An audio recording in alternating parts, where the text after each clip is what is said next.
Good day po mga bayang karerista. December 29, 2025, Monday at Metro Turf Club. Start time at 4 p.m. Shoutout po kay Edna Alcala. Edna Alcala, shoutout po sa inyo at maraming salamat po and advance Happy New Year po. May pa-shoutout po si Sir Manuel Tandes. Pinapa-shoutout niya lagi yung pinsan niyang si Boyet Flores. Sir Boyet Flores at Sir Manuel Tandes, advance Happy New Year po at maraming salamat po. May pa-shoutout po si Sir Ramon Carpio. Pinapa-shoutout din niya lagi yung kumpare niyang si Tirso SPL. Sir Tirso SPL at Sir Ramon Carpio, shoutout po sa inyong dalawa at advance Happy New Year po.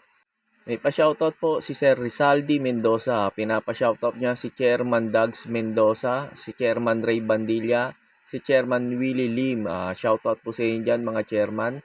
At Sir Rizaldi Mendoza, shoutout din sa iyo at maraming salamat at advance Happy New Year po.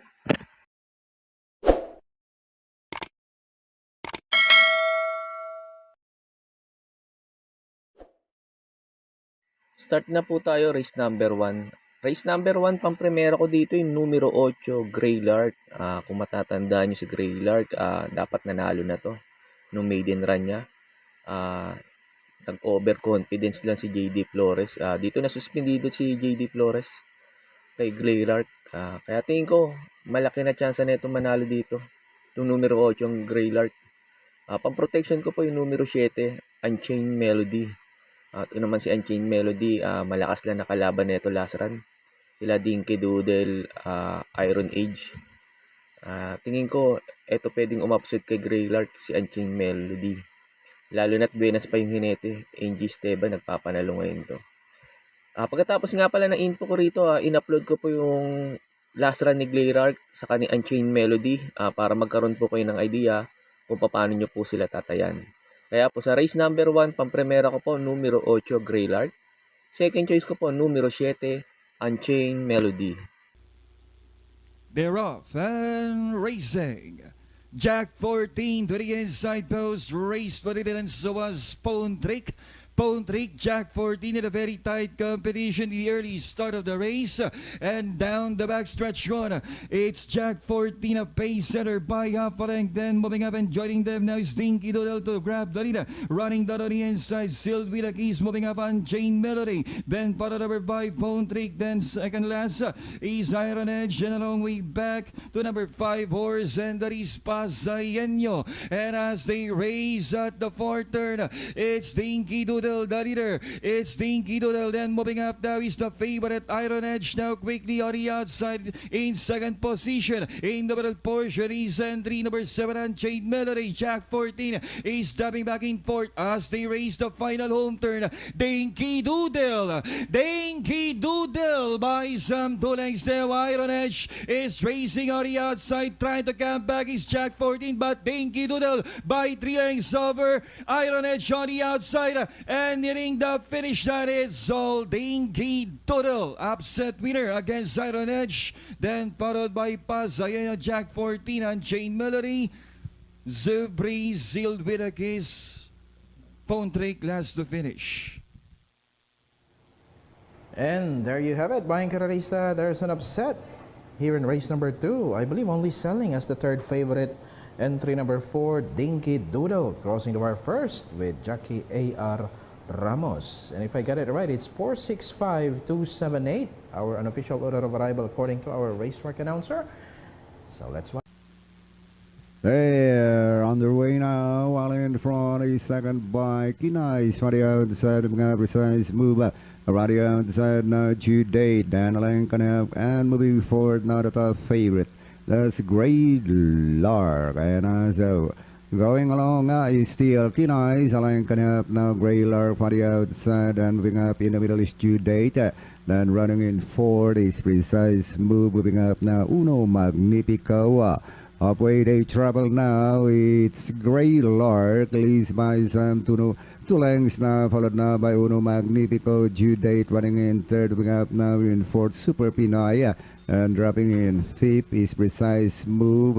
Here comes Kinais and followed by Ala Pop. And as they raise the far turn now, it is still Greylark leads by some 2.5 lengths, followed by Uno Magnifico, then Alain Canap in third, Due Date, then 2 lengths further back in fourth, Super Pinay, 2 lengths back na Precise Move, then followed by Keen Eyes Alapap. As they reach the final corner, it is still Great Lark leads by some 2 lengths. Due Date now by the outside second, and Uno Magnifico.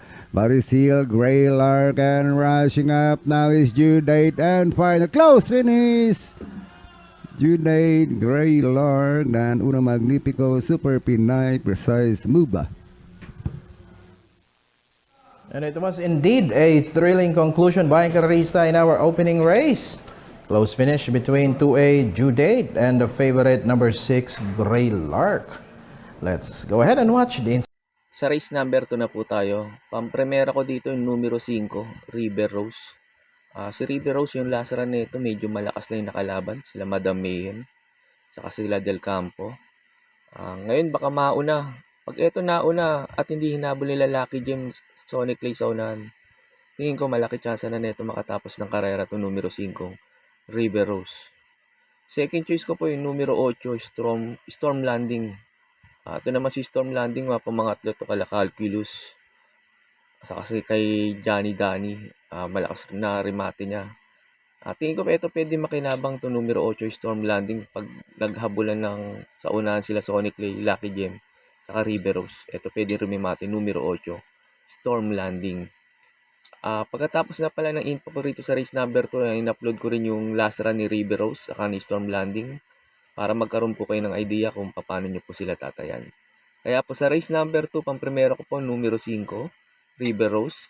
Second choice ko po numero 8, Storm Landing. Gates open there, off and racing. Trumpeter looking for the lead, moving up down on the inside and sprinting for the lead.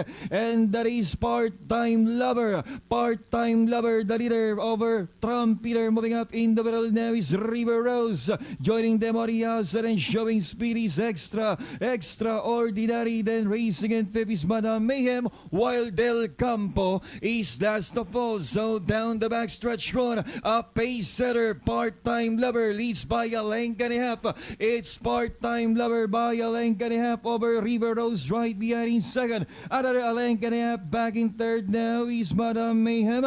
Next in line in fourth position is Trumpeter. Then Paradabar by Extraordinary. Then trying to get closer now is Del Campo. And they move to the fourth turn. Part-Time Lover is still the leader by 3/4 of a length, being hassled down by River Rose. Here comes Madam Mayhem, position fourth now is Del Campo, Extraordinary, and Trumpeter is now last of all, and down the stretch they come. Part-Time Lover is still there in front, moving up down on the inside, Madam Mayhem, River Rose on the outside, Del Campo joining them, and here's the finish line. Madam Mayhem is taking in and wins the Double Dragon Property Trophy Race. It's Madam Mayhem wins the race number 12. Okay, racing fans, the penultimate race is over. Double Dragon Properties Trophy Race, and our unofficial winner, runner number 4, Madam Mayhem. There, off and racing. It's a beautiful break for all contenders. It's Calculus, the leader. Moving up now is Johnny Daddy. Is Storm Landing is showing speed on the outside third. This old heart of mine is running in fourth. Then moving up now is Sabawani. Big battle, second last, and three in the group is Precise Move. So down the backstretch run, it's Calculus, a pace setter by 2 lengths. Right behind in second is Johnny Daddy. Then moving up now on the outside is Storm Landing by another 4 lengths, but it's still Calculus is still in control of pace by a length, then being challenged now by Johnny Daddy, but Calculus responds to the challenge against Johnny Danny on the outside. 400 meters left to go, and it's still Calculus is still the leader, and Johnny Danny still in second as they come up towards the home turn. Calculus by a length and a half over Johnny Danny's on the the outside. Down to the finish, 100 meters left to go. Calculus, Johnny, they're moving up on the outside. Calculus, Johnny, Danny once again. Here's the finish line.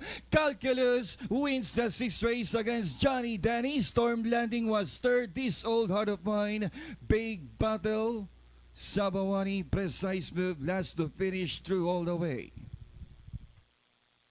Penultimate race is over and crossing the wire first, Calculus under Albert Bolado Serios from Gate to Wire Passion. Here in race number 6, coming in second is Johnny Danny, the favorite in this race. Then comes number 6 is Storm Landing and This Old Heart of Mine, 3462. Unofficial order of arrival here in race number 6. Let's watch. Sa race number 3 na po tayo. Dito sa race number 3, kung may mga kursunada pa kayo, dagdag nyo na lang kasi medyo magulo tong race number 3 na to. Pampremera ko dito, numero 12, Rocking Bell. Ito si Rocking Bell, maganda position niya, last to enter. Tingin ko yung maganda isasalida ngayon nito. Problema nga lang kasi dito yung sa kabayo na to, hindi maganda manalida. Pag ito maganda sinalida at nakasabay kaagad, tingin ko malaki chance na itong manalo dito. Ito numero 12 Rocking Bell. Tingin ko baka madihado pa dito to. Second choice ko po yung numero 3 Mayten. Ito si Mayten galing sa Panalo Lasaran, Banderan Tapos. Medyo ngayon kasi medyo may mabilis kasi ngayon. Lasaran kasi walang mabilis kaya nakapwesto kaagad to si Mayten. Pero tingin ko may panalo pa rin dito to numero 3 Mayten, baka mag-umento. Third choice ko po, numero 9, Work From Home. Si Work From Home, nabitin lang Lasaran to. Tingin ko meron na itong kabayo na to. Tingin ko nasa balik na ulit yung buti na ito. Tingin ko may pwedeng makarimate rito to. Ito numero 9, Work From Home, lalo na't hindi pa rin binibitawan ni J.A. Gusi. Kung may punan pa kayo, pwede yung dagdag yung yung numero 11, Walking on Sunshine. Kaya po sa race number 3, pampremera ko po, numero 12, Rocking Bell. Second choice ko po numero 3, Mayten. Third choice ko po numero 9, Work From Home. Sa race number 4 na po tayo. Pampremera ko dito yung imported na kabayo, yung numero 2, Frugality. Nagbaryeran to. Impresibo. Ang layo nanalo. Prueba, 1 Gs. Kaya tingin ko malaki chance na ito manalo ngayon dito. Ito numero 2, Frugality. Second choice ko po yung numero 3, Trump Peter. Ito si Trump Peter naman galing sa Panalo din to. Tingin ko, ito pwede makinabang pag naghabulan sila Frugality sa si King Alexander Flywheel. Baka makaulit-ulit ng remate ito numero 3, Trump Peter. Kaya po sa race number 4, pampremera ko po yung numero 2, Frugality. Second choice ko po yung numero 3, Trump Peter. Sa race number 5 na po tayo. Dito sa race number 5, napakagulo na itong race na to. Halos lahat may mga panalo. Kaya bahala na lang po kayo magdagdag kung ano yung makukurso na daan nyo rito. Pumili lang akong 4 kasi marami namang entry to saka magulo to. Pampremera ko numero G's, Blown Away. Tapos second choice ko numero 8, Bonnie Avenue kasi JD Yuhuko na baka ilaban na may-ari ito. Bigyan ng importansya. Tapos pang third choice ko numero 3, Metal Strength. Tingin ko ito pwedeng rumimate rito. Tapos pang fourth choice ko yung numero 1, Golden Petita. Ito nabitin lang yung remate na ito. Laser kasi hindi maganda sa lida. Pag ito maganda sa lida, tingin ko may panalo rin to dito. Ito numero 1, Golden Petita. Kaya po sa race number 5, pampremera ko numero G's, Blown Away. Second choice ko po numero 8, Bonnie Avenue. Third choice ko po numero 3, Metal Strength. Tapos fourth choice ko numero 1, Golden Petita. Sa race number 6 na po tayo. Dito sa race number 6, isa rin napakagulong race na to. Pag may mga kursunada kayo dito, idagdag nyo na lang po. Dito sa race number 6, maraming mabibilis. Ayan sila, Light from the East, Jeobel's Glory, Don Pedro, Gintong Hari, Elegant Lady, My Boy Lollipop. Kaya pinimili na lang ako 3 diremate. Bahala na lang po kayo magdagdag sa mga kursunada nyo rito. Pampremera ko numero 14, Batang Kangkalu. Ganda position niya, last to enter. Tingin ko makakarimate ngayon dito to kasi nasa labas to. Tapos yung numero 6, Natasha. Ito maganda lang isalida. Tingin ko pwede rin makarimate rito to numero 6, Natasha. Tapos yung Graceful Gift. Di ko lang kasi kursunado yung position nito eh. nasa loob. Pero imported to, pwede makaremate rito to. Ito numero 2, Graceful Gift. Kaya po sa race number 6, pang-primera ko po numero 14, Batang Kangkalu. Second choice ko po numero 6, Natasha. Third choice ko po yung numero 2, Graceful Gift. Sa last race na po tayo. Di sa last race, napakagulo rin yung karera to. Bahala na rin ulit kayo magdagdag kung ano yung makukurso na dahil nyo. Halos lahat may mga panalo rin to dito. Pang-primera ko numero 4, Leader of the Band. Wala kasi ako nakikitang gano'ng mabilis. Wala na sila Tokyo Rumba saka si may isa pa mabilis. Kaya tingin ko malaki chance na ito makatapos ng karera to numero 4, Leader of the Band. Tapos second choice ko po numero G, Chefcat. Tapos yung third choice ko numero 8, Barayong. Ito si Barayong tuwing last race, lalo na't dehado to. Dito magaling to pag last race. Ito numero 8 yung Barayong.